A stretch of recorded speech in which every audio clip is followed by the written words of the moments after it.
Perkenalkan, nama saya Septia Iwansesya, siswi SD 1 Panembahan, Kecamatan Pleret. Tuan Tampur sukanya rebon. 5. Belinya di Gunung Sari. Dalam lomba bertutur tingkat Cirebon, inilah kisah Nyimas Gandasari. Begini ceritanya.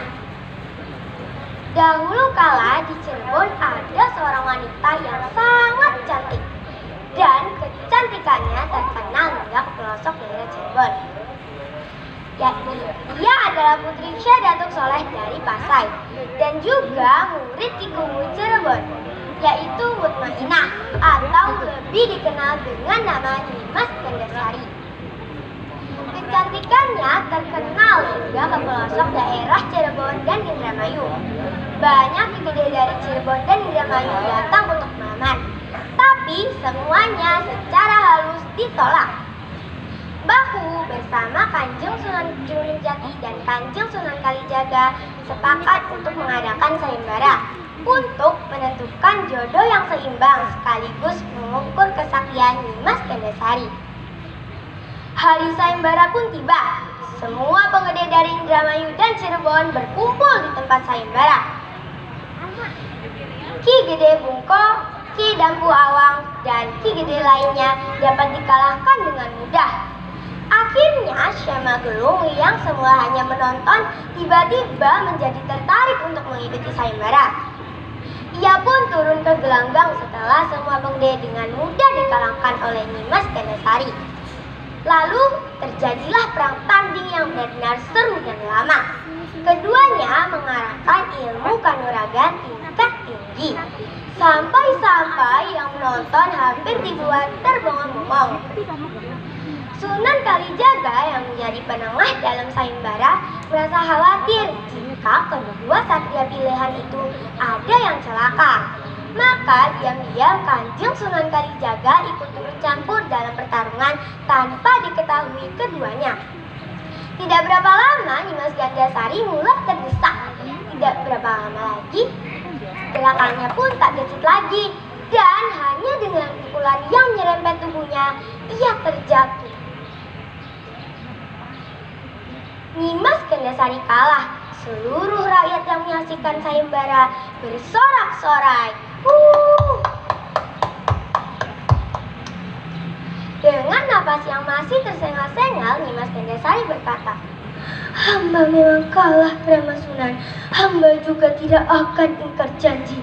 Akan tetapi pernikahan hamba dengan Kang Syekh Sakti, hamba mohon ditangguhkan dulu, karena tugas dan pengabdian hamba pada Cirebon belumlah tuntas. Oleh karena itu, sudilah Rama Sunan mengabulkan permohonan hamba." Lalu Kanjeng Sunan Kalijaga menjawab, "Kenapa begitu, Gandasari?" "Sekali lagi, ampun Rama Sunan, tugas dan pengabdian hamba pada Cirebon belumlah tuntas." "Kalau begitu persoalannya, Rama Sunan tidak keberatan. Tetapi bagaimana dengan kau, Magelung?" "Hamba patuh kepada Kanjeng Sunan.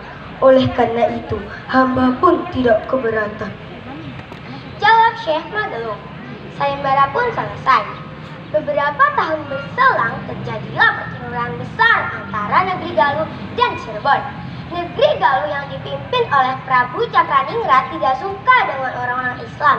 Peperangan begitu dahsyat, apalagi ketika negeri Galuh dibantu oleh negeri Talaga. Banyak pembesar kedua kerajaan itu yang gugur. Lama-kelamaan tentara Galuh mulai terdesak mundur dan kocar-kacir. Selama pelarian, Prabu Cakraningrat bersembunyi di dalam gua sambil mengirimkan wabah penyakit secara gaib ke negeri Cirebon.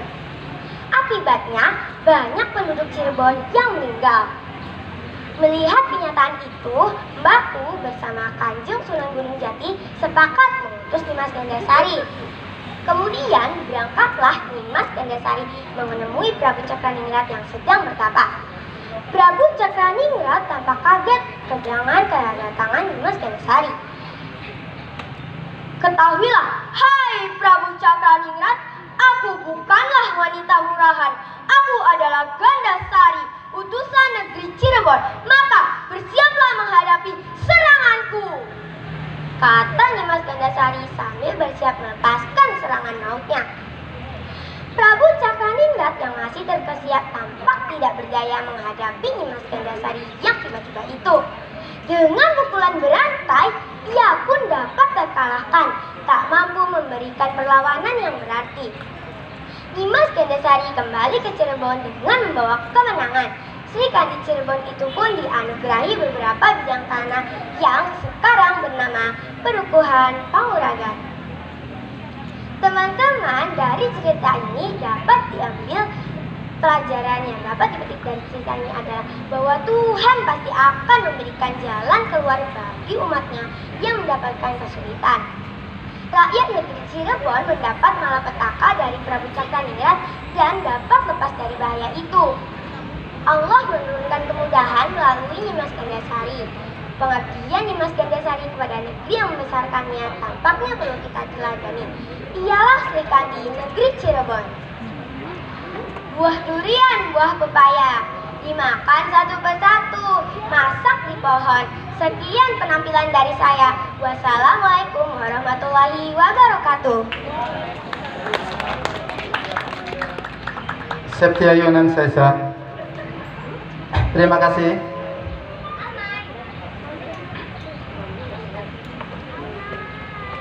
Bapak Ibu yang kami hormati, begitu banyak pejuang-pejuang dari Cirebon yang terkadang kita lupa, apalagi generasi-generasi di bawah kita.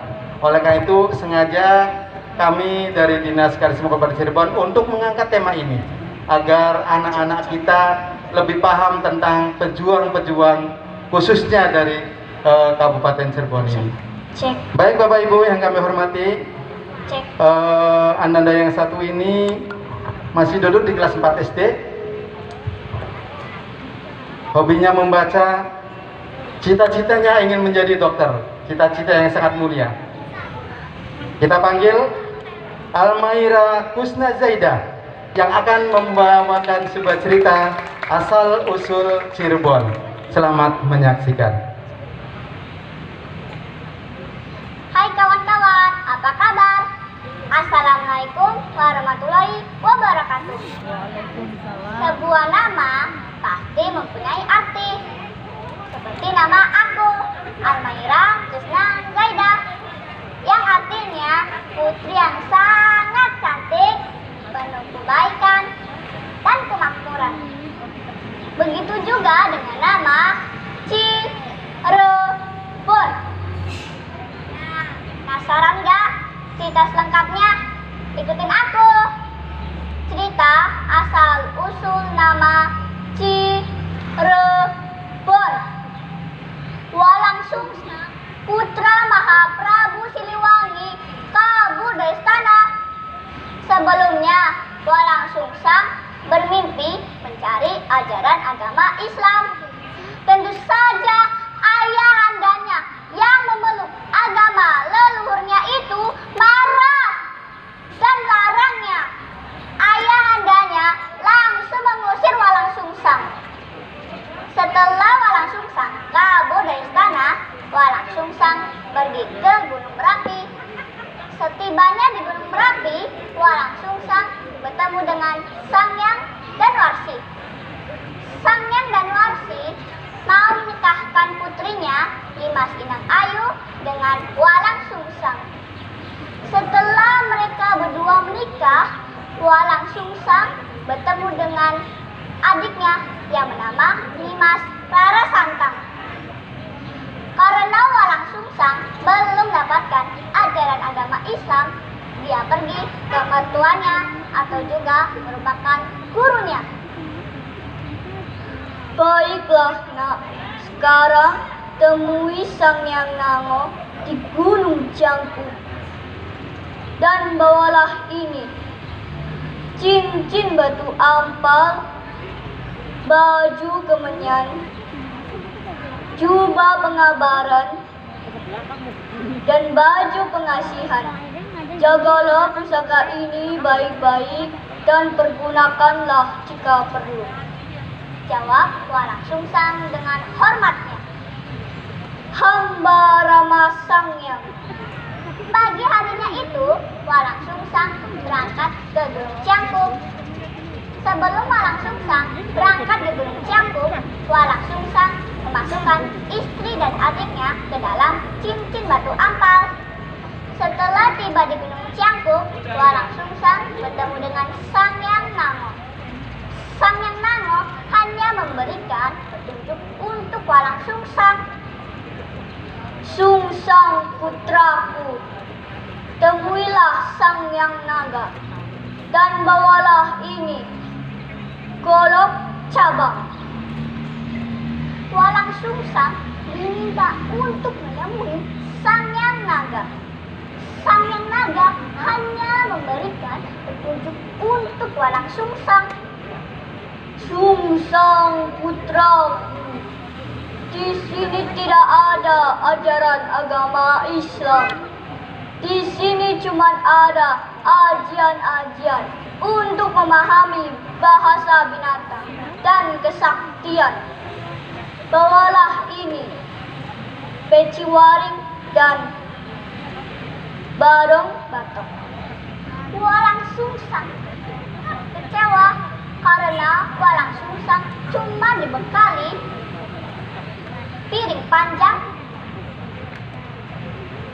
pendil, dan genderang. Setelah tiba di Gunung Canga, Walang Sungsang bertemu dengan Sangyang Bangau. Sangyang Bangau hanya memberikan petunjuk untuk Walang Sungsang. Sungsang, temuilah Gunung Jati. Tanpa buang-buang waktu, Walang Sungsang langsung menghadap Syekh Nurjati. Sebelum Walang Sungsang menghadap, Sungsang mengeluarkan istri dan adiknya dari cincin batu ampal. Dan mereka bertiga mengucapkan syahadat di depan Syekh Nurjati. Pagi harinya itu, mereka bertiga dipanggil Syekh Nurjati. Anakku Sungsang, sekarang kau kuberi nama Somadura. Pergilah ke arah selatan, babatlah hutan, dan dirikanlah pedukuhan. Sebarkan agama Islam di sana. Dan Walang Sungsang langsung membabat hutan belukar di pinggir pantai sebelah tenggara Gunung Jati. Singkat cerita, mereka menyusuri pantai untuk tempat yang dituju. Setelah tiba di pinggir pantai, Walang Sungsang bertemu Ki Gede Alang-Alang. Ki Gede Alang-Alang aslinya tidak setuju karena wilayah itu tempat dikuasainya Galuh. Namun pada akhirnya diperbolehkan. Dengan berbekal pusaka dari para guru-gurunya, dengan mudahnya Walang Sungsang membabat hutan belukar di situ dan jadikannya lahan yang subur. Begitu pula hasil laut Cirebon, yaitu udang kecil yang begitu melimpah. Suatu hari mereka kedatangan Tuan Adipati Palimanan Besar Negeri Galuh, dan Walang Sungsang menyambut beliau.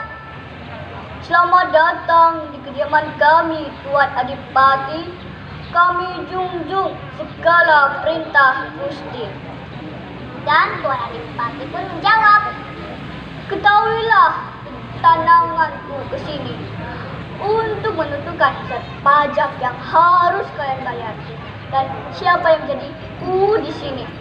Dan Walang Sungsang menunjuk Ki Gede Alang-Alang, dan Ki Gede Alang jadi pertama. Setelah wafat 1447, dikelar dengan Walang Sungsang sebagai kedua. Karena Walang Sungsang hormat dan tamu, Walang Sungsang ikan makan makanan hasil bumi, yaitu rebon. Yang menariknya, Tuan Adipati sangat terkesan oleh makanan itu. Nyam nyam nyam, enak sekali. Makanan apa ini?